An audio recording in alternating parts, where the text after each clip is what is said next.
Au nom du Père, du Fils et du Saint-Esprit, un seul Dieu, Amen.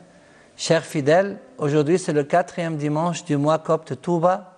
J'aimerais vous parler et en même temps répondre à la question suivante.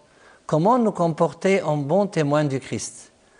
Comme introduction, dans l'évangile d'aujourd'hui, l'aveugle-né s'est porté témoin du Christ en 4 étapes différentes. Je vous parlerai de manière détaillée de l'aveugle-né lors du sermon du dimanche de l'aveugle-né qui tombe durant le grand carême. L'importance du témoignage vient de la parole du Christ lui-même à ses disciples dans les Actes des Apôtres, juste avant son ascension au ciel, quand il leur a dit « Mais vous recevrez une puissance lorsque le Saint-Esprit viendra sur vous, et vous serez mes témoins à Jérusalem, dans toute la Judée, dans la Samarie et jusqu'aux extrémités de la terre. » Les 2 questions d'aujourd'hui sont les suivantes. Première question, comment pouvons-nous nous comporter en bons témoins du Christ? La deuxième question, que signifie le fait d'être ses témoins à Jérusalem, dans toute la Judée, dans la Samarie et jusqu'aux extrémités de la terre? La première question, comment pouvons-nous nous comporter en bons témoins du Christ? 1. Par le Saint-Esprit qui agit en nous à travers les 7 sacrements de l'Église. Comme notre Seigneur l'a dit, vous recevrez une puissance lorsque le Saint-Esprit viendra sur vous. Je vous ai parlé du rôle du Saint-Esprit dans notre dernier sermon du 3e dimanche du mois copte Touba. C'est par le baptême de l'eau et de l'Esprit que l'Esprit du Christ sanctifie l'eau du baptistère et nous ouvre les portes du ciel. Dans le psaume de l'office de l'encens du soir, il a frappé le rocher et l'eau a coulé. Il a donné ses ordres aux nuages d'en haut et il a ouvert les portes du ciel. Et le rocher était le Christ, comme nous le dit saint Paul. Ils buvaient à un rocher spirituel qui les accompagnait et ce rocher était Christ.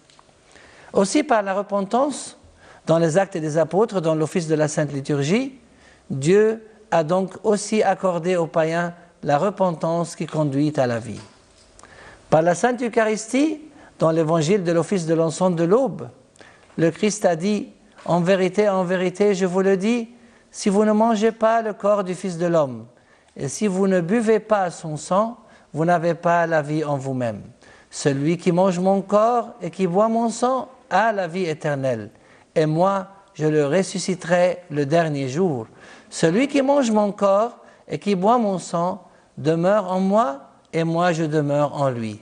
Celui qui me mange vivra grâce à moi. Celui qui mange de ce pain vivra éternellement. » Par la foi, les bonnes œuvres et l'étude des Écritures de la Sainte Bible, par la foi, dans l'évangile de l'office de l'encens de l'aube, le Christ a dit « En vérité, je vous le dis, celui qui croit en moi a la vie éternelle. » Et dans l'épître universelle de Saint Jean, que nous appelons Catholicon, celui qui croit au Fils de Dieu possède ce témoignage en lui-même. Celui qui ne croit pas à Dieu fait, lui, un menteur, puisqu'il ne croit pas au témoignage que Dieu a rendu au sujet de son Fils. Par les bonnes œuvres, dans l'évangile de l'office de l'encens du soir, ces œuvres même que je fais témoignent à mon sujet que c'est le Père qui m'a envoyé.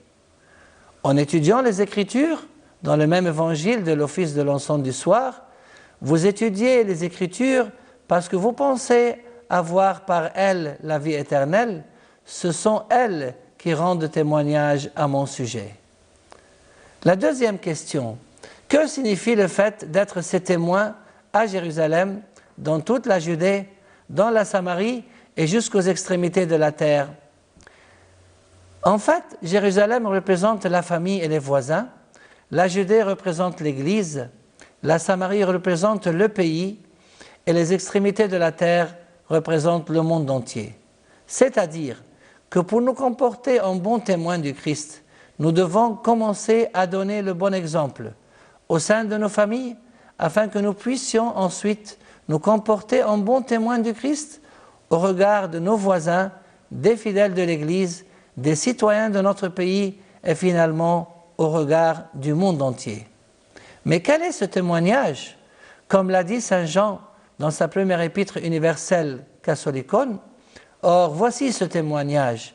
Dieu nous a donné la vie éternelle, et cette vie est dans son Fils. Celui qui a le Fils a la vie. Celui qui n'a pas le Fils de Dieu n'a pas la vie. Je vous ai écrit cela à vous qui croyez au nom du Fils de Dieu, afin que vous sachiez que vous avez la vie éternelle, vous qui croyez au nom du Fils de Dieu. Et quelle est cette vie éternelle? Dans l'Épître universelle de Saint Jean Chrysostom, il nous dit « Mais nous savons aussi que le Fils de Dieu est venu et nous a donné l'intelligence pour connaître le vrai Dieu. Et nous sommes unis au vrai Dieu si nous sommes unis à son Fils Jésus-Christ. C'est lui qui est le vrai Dieu et la vie éternelle. » Et dans l'Évangile de Saint Jean, Jésus lui-même nous a résumé ce qu'est la vie éternelle en adressant la parole à son Père céleste quand il a dit « Or, la vie éternelle, c'est qu'ils te connaissent, toi le seul vrai Dieu et celui que tu as envoyé, Jésus-Christ. » Pour conclure, donc nous pouvons nous comporter en bons témoins du Christ grâce au Saint-Esprit qui agit en nous à travers les saints sacrements de l'Église, grâce à la foi, grâce aux bonnes œuvres et grâce à l'étude des Écritures. Et c'est en nous comportant en bons témoins du Christ que nous aurons la vie éternelle. Que notre Seigneur nous aide à être ces bons témoins afin qu'il nous accorde la vie éternelle et gloire à lui éternellement. Amen.